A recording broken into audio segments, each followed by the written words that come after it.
Nirmala ji, thank you so much for giving us the first exclusive interview after the budget. You've been very kind to us every year, and thank you so much for that. Millions of people are watching you across India through CNBC TV 18, CNN, and our News 18 channels across the country. First of all, congratulations on what is your 9th consecutive budget. No other FM has done it consecutively for so many times. I think it has also been a period which has been marked by a lot of turbulence. You've seen it all. You've seen the pandemic. You have seen some shooting wars and now tariff wars. And through it all, you have steered the economy. I think if you look at the bigger picture, a job very well done indeed. You know, it is one of the fastest growing economies in the world, any consequential economy in the world. You know, you've managed to keep fiscal discipline under check. You've also kept inflation well below 2%. So the big picture really looking good. I'll ask my first question, which I always do when I start.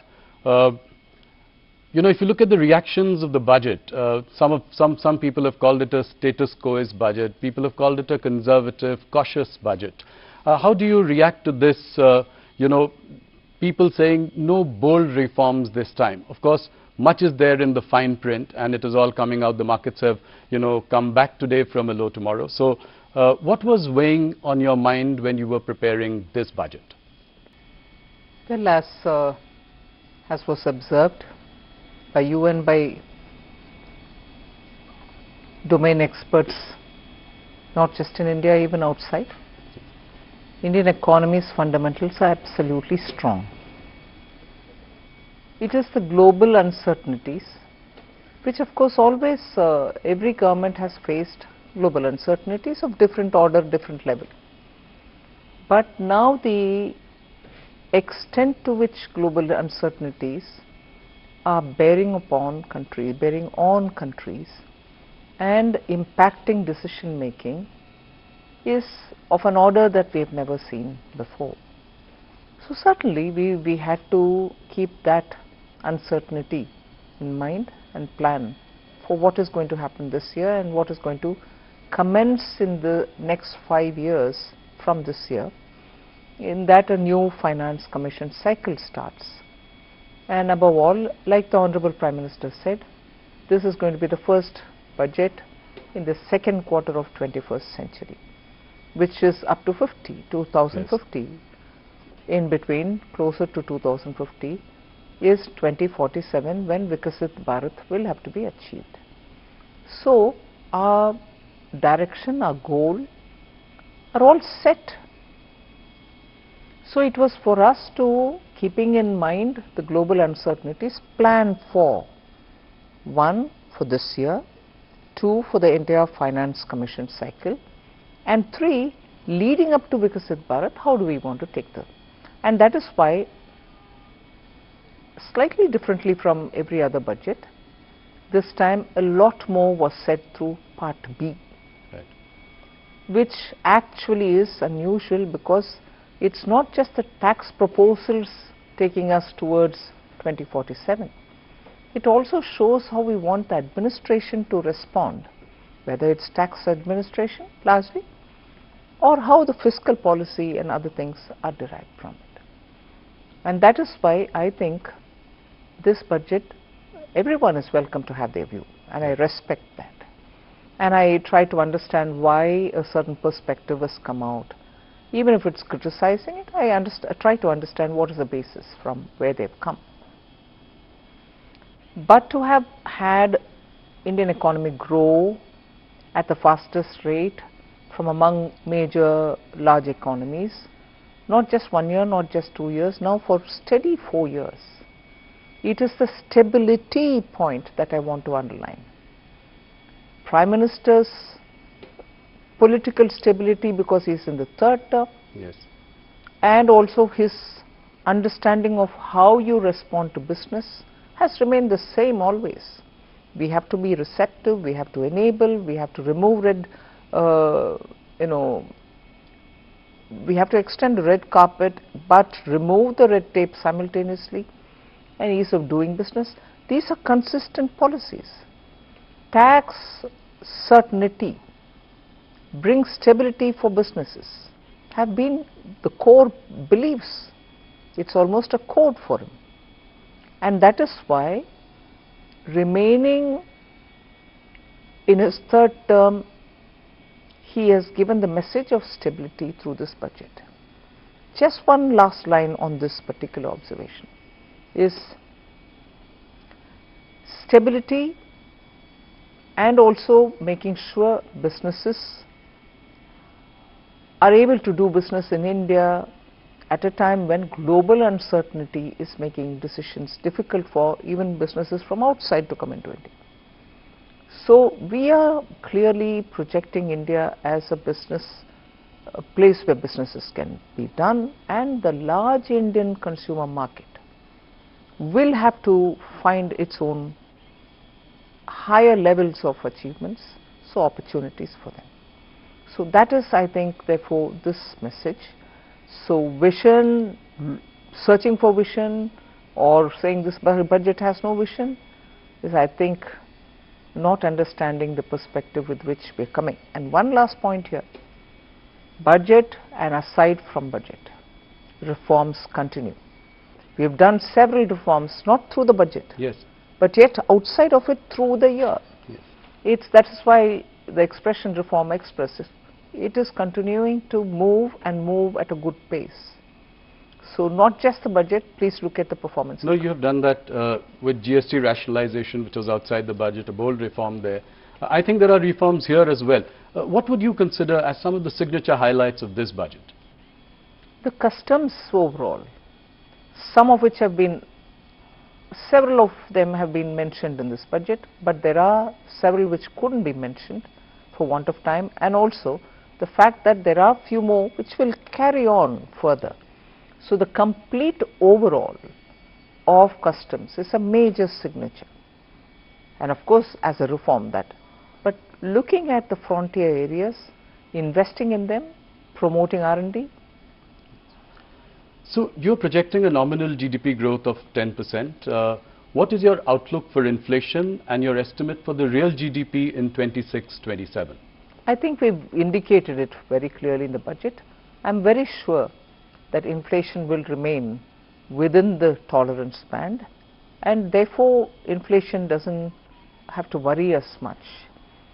And everything therefore looks at it from the point of view of, if there is a deflator which is going to remain low and stable, it will have an impact on your estimates. Yes. Look, you know, if you look at the GDP growth in the last 2 quarters, 8% has been impressive. Do you think that we can sustain this like China did for many years, an 8% growth? Do you think India can do that in the longer term to be able to grow at the clip that we are hoping it to achieve? Yes, and that is why the stability of the government and also the policy of the government matter. Okay. And do you think, what is feasible for India considering that the nominal GDP has been on a decline since FY22? So where do you see the nominal GDP going in the next couple of years? I strongly believe once the fund flows come in, because all of the factors are strong, all of the factors have really been the strength of India. So your macroeconomic is, 2 days ago we had this news report saying foreign exchange reserves have touched and crossed 700 billion. Yes. So you have every indicator doing well. So what is that one thing which can make a difference? That one factor which can make a difference, and this is common knowledge, is if there is more funds flowing into India, that itself will give us a big relief. And for that, those who went out also went out booking profits. Right. So India will have to draw a lot more funds for investments in India. We'll come to fund flows in a little while. An interesting thing that I noticed, World of Statistics says that China contributes 26% of GDP growth in the world, global GDP growth. India contributes 17%. Right? So overall put together we are 43%. US has done a mere 9.9%. Elon Musk had an observation here. He said that the balance of power is shifting. Would you agree with that? And how soon can we close the gap with China? It is the truth that China and India together contribute so much. That's a fact. For India to aspire to bridge the gap, yes, we have to work very hard. And there are sectors which will have to be given greater stimulus. Productivity gains will have to arise out of using technology. Our manpower should also get better deployed in the areas in which their skills lie. Yes, we have a lot of work to do, and we will have to do it. So, and that is where my trust and faith is. When the government is stable and when forward-looking policies are encouraged, we can still achieve it. Stability has been your big message this time. Tax holiday for data centers has been a bold reform this time. What response do you expect from this?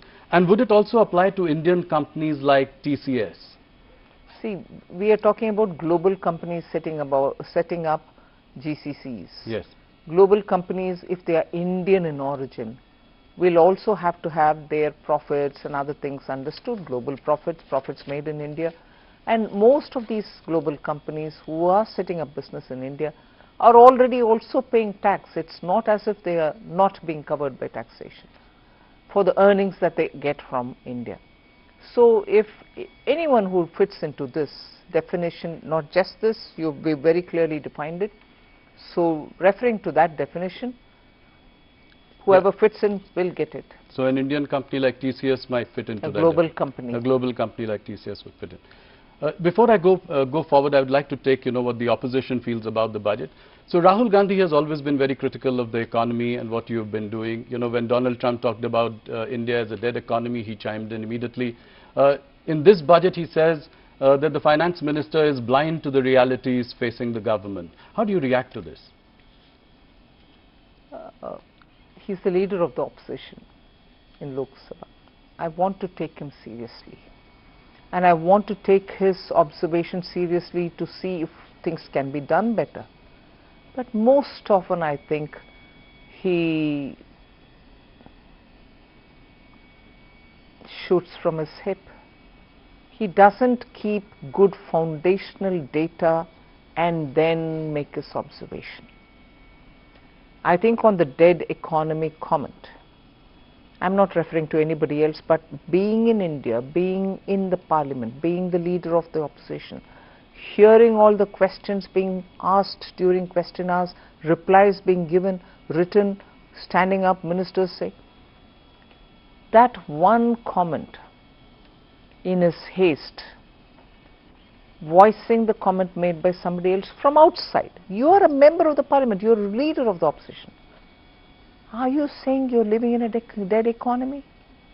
That itself sort of pulls the carpet from under his feet.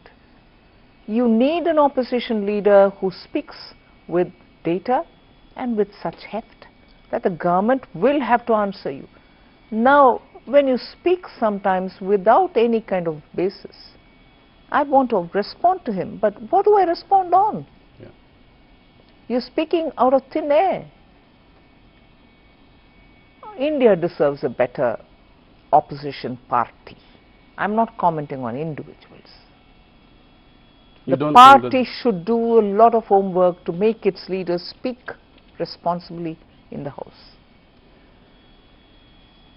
The one thing that you did this time, which has become a subject of conversation, the markets also reacted, was increasing STT in the derivatives segment. And I've heard the comments by your secretaries who say that it was to curb rampant speculation. Could it have been done differently, by managing margins or contract sizes? And was it a prudent thing to do at a time when the global sentiment is the way it is and the markets are also on a weak footing? How do you react to this? There are many observations that you're making on which opinions can differ. Yes. There are people who within India comment saying India's markets are overpriced. I'm not even getting into that debate. Sure. The Revenue Secretary made it absolutely clear. It is not for revenue considerations that we've done this. Yes. It is not on all STTs. Yes. We are only touching on futures and options. Yes. Cash is not even touched. No. So it is the speculative tendencies, and in fact the Ministry of Finance has received several parents, elders who call us and say, are you going to sit and watch people lose money? And one of the studies showed that 90% of people who've gone into futures and options have lost money. Yes. Of course, the market regulator will also do his or her bit. The institution will do its bit. So we've only tried bringing in a deterrent where speculation is rife. We are not touching the market. Other STTs are not being touched. No, thank you for that clarification. Let me ask you a slightly directional question. Whether it is long-term capital gains or short-term capital gains, in the last few years they have only inched up. When, most of the other taxes have really gone down. So how do you, I'm asking you from a broader perspective, as the finance minister, how do you see this pan out over the years? I don't agree with you when you say it's inched up. Yes, it has gone up or it is rationalized so that all asset classes can be treated equally. Right. And that's the logic and reasoning behind that particular rate change. Right. It wasn't done with an intent of earning out of it. But the disparity and the differential couldn't be sustained. So we had to rationalize it. And in fact, after that we even gave that option to say you choose which one you want to have. Right. I remember standing up during the government amendments time, the finance bill passing time. We brought in that flexibility to the people who felt that they were shortchanged.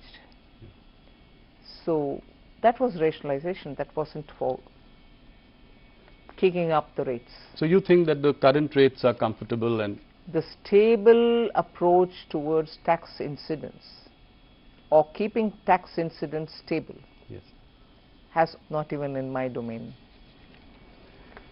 Let me move to something else, which is that RBI has reduced benchmark repo rates by about 125 basis points since 2025. But the 10-year bond yields has increased, which means high borrowing costs. How do we tackle this? How do we reduce the cost of borrowing? I think we are very conscious that yields are going up. Again, without shifting the blame or the responsibility, it is dependent on so many different factors. Yes, crowding in is one of the things on which the market gets heated up and yields can go up. But it's a fact that given the levels of developmental activities which all of us want to ramp up, both central government and state governments, going to the market is one way of raising your fund. But the yields going up also pushes back, and therefore people who want to look at better timing go back without raising the funds. So there is this concern, and that itself could be a deterrent for many states because they cannot afford it. Yes. So it's a very evolving situation. We'll have to see how it goes. Okay. Finance Minister, your party has always stood for a strong rupee. But if you look at the Indian rupee in the last 1 year, it's been on a losing streak. It's almost lost 10% against the dollar, around 16% against the euro. Are you comfortable with this level of the rupee, and are you happy with the steps that the RBI is taking to maintain it? Let's understand one thing. Our party, yes, was in favor of and is in favor of always a strong rupee, no doubt. But it's also got to be predicated in the context of how the economy is. Economy suffering from high inflation, economy being fragile, and your rupee value also not in a good position, makes it really hard and difficult for everybody. But one thing I can clearly say is economy is fine and fit. Yes. Your macroeconomic fundamentals are strong. And that's not to say, look, therefore are you being indifferent to rupee dollar exchange rate? I'm not indifferent. But I'll also look at it from the realistic challenges that we have to understand where rupee is finding itself now. Reserve Bank is closely monitoring. So you are saying that you are comfortable with this situation at the moment? I'm leaving it there. Situation. I don't think I will say I'm comfortable, not comfortable. I'll leave it there. Okay. India's holding of US Treasury bonds have declined about 25% compared to the peak of 2023. At the same time, Reserve Bank of India has increased its holdings on gold. Do you see this trend continuing? I think many central banks, not just Reserve Bank of India, are pitching to buy more gold, and India seems to be following the trend. Okay. Gold is up by about 80%, silver by 250%. How do you see this in the last 1 year, this phenomenon? The uncertainties in the world are making people to fall back on, let's say, time-proven asset, which is gold. And that's bound to be because it is beyond anyone's fair assessment to see where things will move, and therefore the demand for gold. Okay. That brings me to the next point, which was also discussed a lot this budget.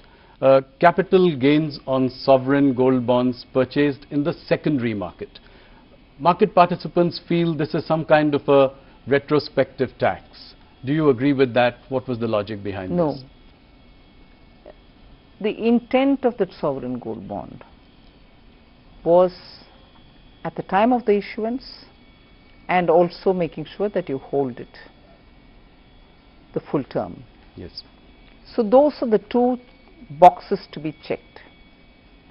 If you are doing one and not the other, you picked it up not at the time of issuance but from the secondary markets, one of the boxes not getting ticked, and therefore you're taxed. You bought it during issuance, but you're not holding it full term. Right. One box is not checked, so you're being taxed. It's only when you have taken it at issuance and you're holding it full term, yes, you get that concession.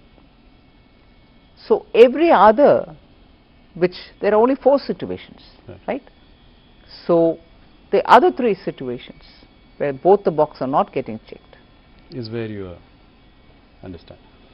You've set up a committee to review the banking sector. What will be the remit of this committee? What are the timelines that you are looking at? Could you give us some details? I've not worked on the TOR yet, okay, but the broad intent was that towards Viksit Bharat, there couldn't be better time for us, especially now when the bank's health is very good. We would want from that strength to understand where we can go and how do we go, which is the path that we take to go there. So that is where we want that committee to work.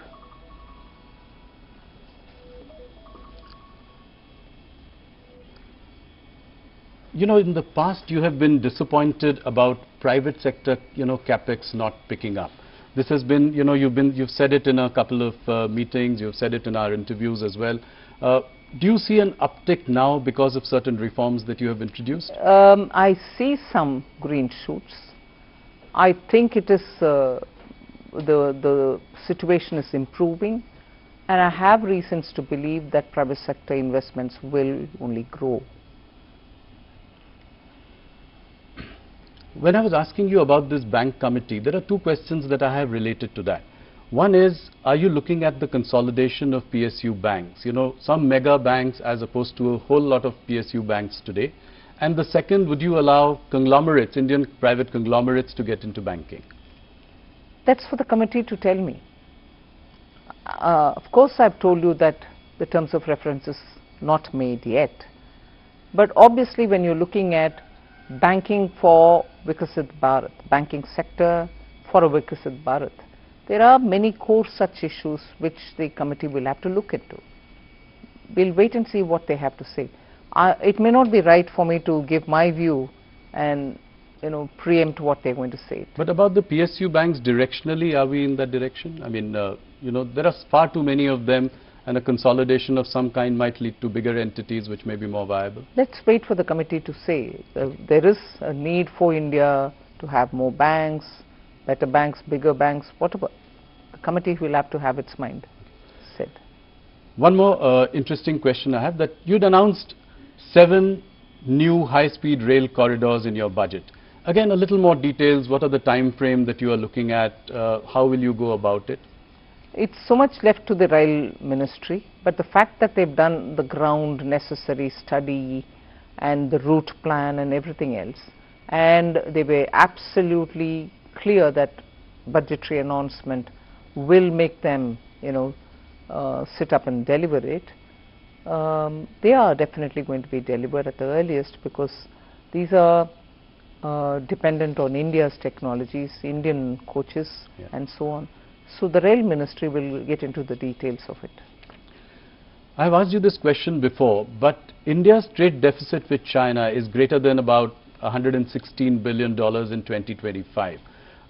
Even though the exports have also gone up, how do you tackle this issue? That is where I think we are very clear in Atmanirbhar Bharat. We need to have capacities built in India for those essential goods that we import, and make sure that we are able to make it in India for Indian market. Even as I say this, we have not restricted the imports of some of the critical machines or equipments or some raw materials which are so important for our industries. So capacities will have to grow, but in the meanwhile you still need, for those very same capacities, imported equipments. So we are doing a fine balancing act in not denying the raw material coming or the equipment coming, because there are some precision tools which you so need when you're going to set up a particular type of factory. We need those to come in here. Sorry. But at the same time, capacities in India will have to be expanded, ramped up sooner, so that our dependencies can come down. But this story is one side of the coin. Right. The other side of the coin is market access in China. I was Commerce Minister, and I know in my time also we've been asking for greater market access for Indian goods. Right, in China. That is moving very slowly. So now that the relationship with China is improving, would you consider relaxing restrictions on investments by China through Press Note 3? That would really take the relationship to the next level. Well, some discussions were happening. I'm not sure where it is reached as yet. Once we arrive at something, I'll be able to expand on it. Sure. Nirmala ji, there are many tax litigations going on in the country. You've done a lot for ease of doing business. Tax uncertainties are there. Only in IT, rupees 25 lakh crore disputed amounts are pending. You'd come out with Vivad Se Vishwas. I don't know how successful that was. How do we solve this problem as well? I think even in this budget I have given both for direct and indirect taxes, ways in which we can settle such disputes. Even in the last budget we had made very clear that in some cases where the department, the board does not have to go appealing against a verdict, we should sit back and say, no, we are not appealing. One level of the court has decided, we go in favor of the SSC. So the approach should have to be more to settle and not pursue further. Yes. And that is today's understanding in both the boards. And I'm so happy for it, because now therefore most of our measures are in that route, that we don't go appealing just because we want to earn a few hundred more rupees. Okay. Nirmala ji, disinvestment target is something that is missed almost every year in the last few years. This year also you've taken an ambitious target of 80,000 crore for the coming year. How is it going to be achieved? I've heard, your press conference where it was discussed about IDBI. But what about Shipping Corporation, BPCL, BMEL, Container Corporation, and so on? Can you give us some broad roadmap on the See, way I'm forward? not repeating my answers, but I also want to underline the fact that when government has decided in the cabinet that a certain number of disinvestments will have to happen, it's a duty to honor it. Yes. We will never be able to bypass it and say no, unless the decision itself is changed by the cabinet, and no decision has changed till now.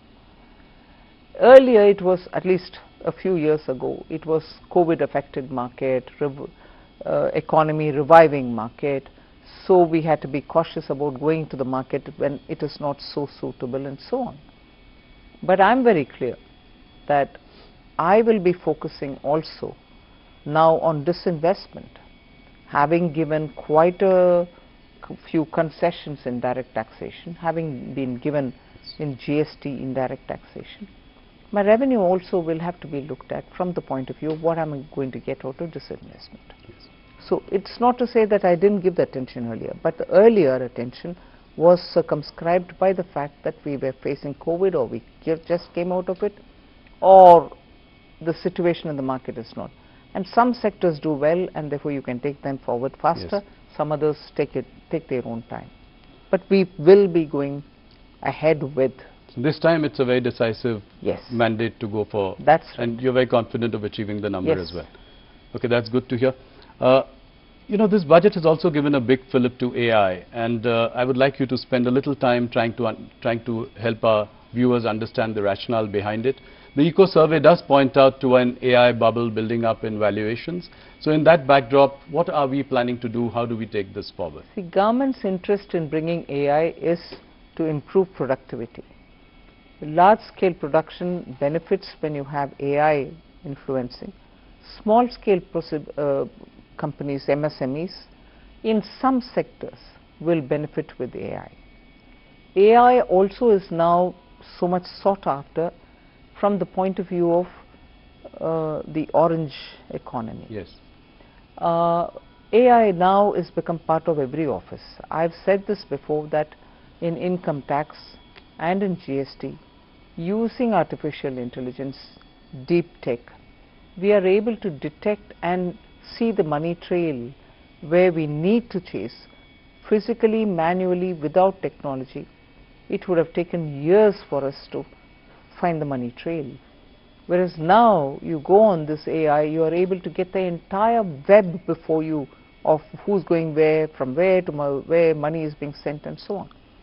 So if that is the case with income tax, that's the case also with rural technologies, yes. with agriculture, with surprisingly even in animal husbandry, crop intensity, and then you're able to predict what will be the crop outcome and so on. So every department is today moving to use AI. Now that's not displacing labor, it's creating more job opportunities, but job opportunities for those who are trained and skilled in AI. And that is why in this budget you see that we are listing out ways in which we are going to bring in technology into schools, into colleges, so that they will be able to come out and be an entrepreneur or set up a business to say, you want some AI solutions, I can give you. Sure. We are doing that as a pilot now in 3 states at the ITI district level. In the age-old ITIs, yes. where students went and learned some technology, they don't become engineers, but they do get a diploma. Used to be the world earlier. Yeah, yes. Now we are upgrading all these district level ITIs with the central government's money and making sure that master trainers are sent to all the districts, students are brought in, they can have the AI training and therefore be ready for the market.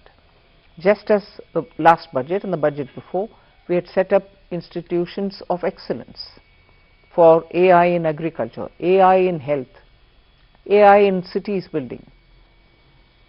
That's interesting. Let me move to some political questions, and before anything else, this time people said there were not much mention of poll-bound states in your budget. In fact, you know, the governments in Kerala and in Tamil Nadu have reacted and said there's nothing in it for us. MK Stalin has said that, you know, Tamil Nadu has been snubbed by you. How do you react to this? It's sad commentary, you know. It's a sad commentary.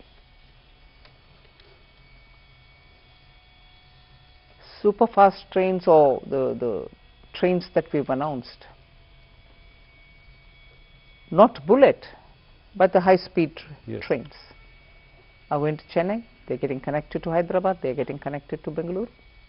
In fact, I was reading somewhere that once this comes in, the travel time between Chennai to Bangalore will be 1 hour and 30 minutes or something like that. Yeah. Is that not happening for Tamil Nadu? I had gone a couple of years ago when that Oki cyclone happened to Tamil Nadu, particularly to the districts which are adjacent to the coast. Every coconut tree had fallen flat. We couldn't even get enough saplings for those farmers that time, because everywhere they were looking at saplings from Karnataka and so on. Now Kerala and Tamil Nadu, both of them are election-bound states. Yes. Coconut trees there, every farmer is going to get benefited because they can replace old trees which are not giving yield with fresh saplings. Coconut promotion doesn't benefit pole-bound Tamil Nadu, doesn't benefit pole-bound Kerala. The rare earth corridors, yes, both Kerala and Tamil Nadu get it. Pole-bound states. yes. In fact, if I can say, defense corridor is in Tamil Nadu. Now they get the second corridor, which is rare earth corridor. Are they suggesting that these are not activities which are going to benefit Tamil Nadu? I've taken the name and said, snubbing Tamil Nadu? I can't believe this. Look at the allocation for Vikasit Bharat, Gram, Ramji Act, Yes. G Ramji Act. 95,000 crore is being given for it. The replacement for Manrega. Yes, I know. Yeah. But equally, I am not denying all the dues which are in the old scheme, the overhangs. 30,000 crore for that. Put together, it's 1,20,000. Is that against Tamil Nadu? Third question. Fourth, look at the way in which, not just coconut, we are looking at sandalwood.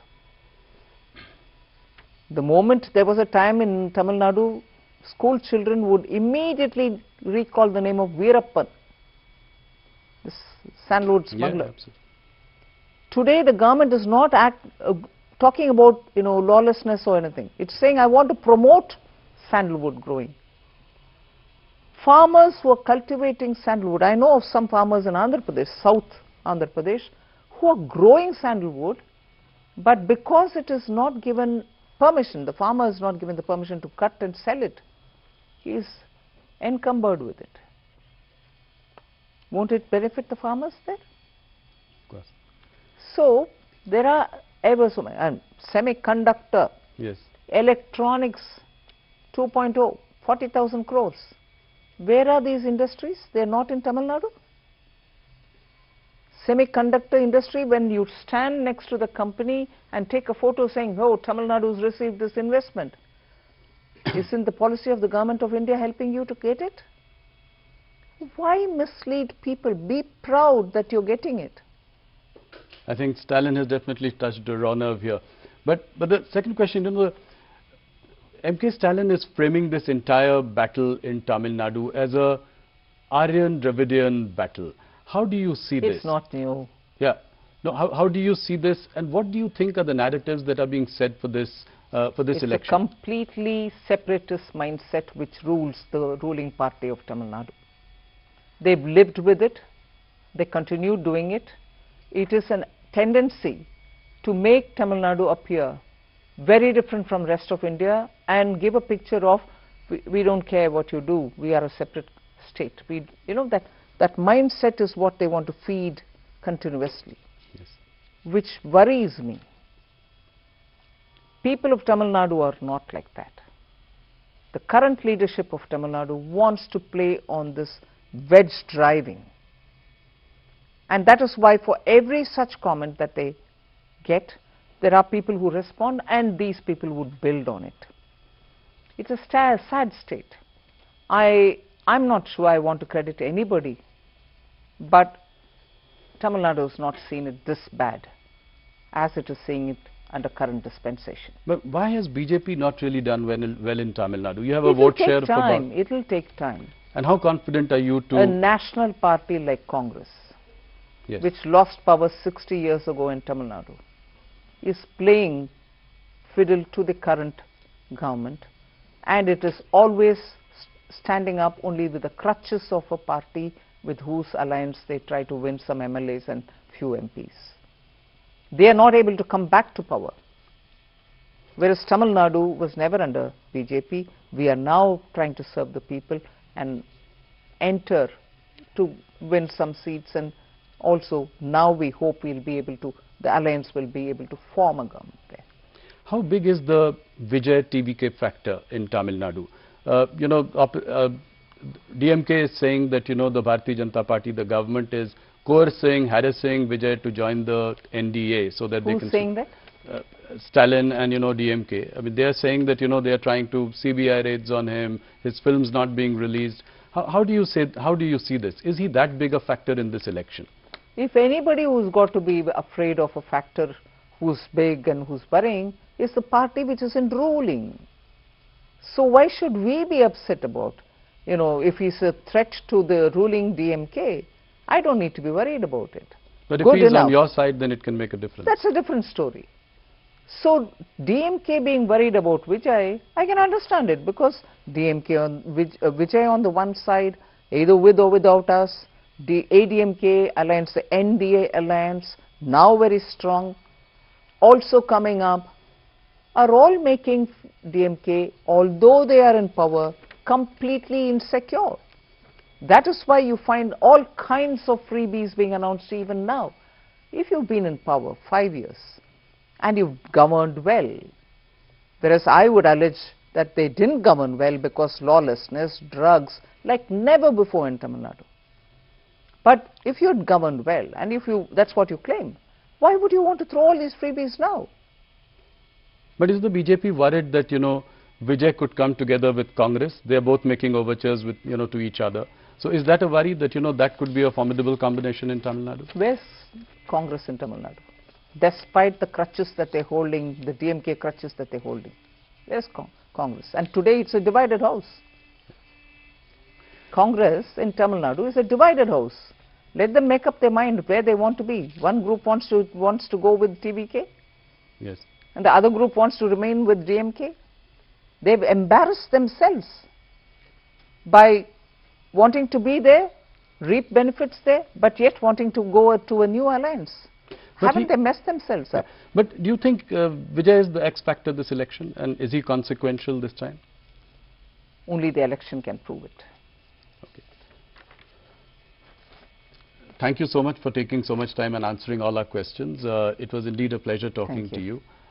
Thank you, and look forward to the next interaction. Thank you very much.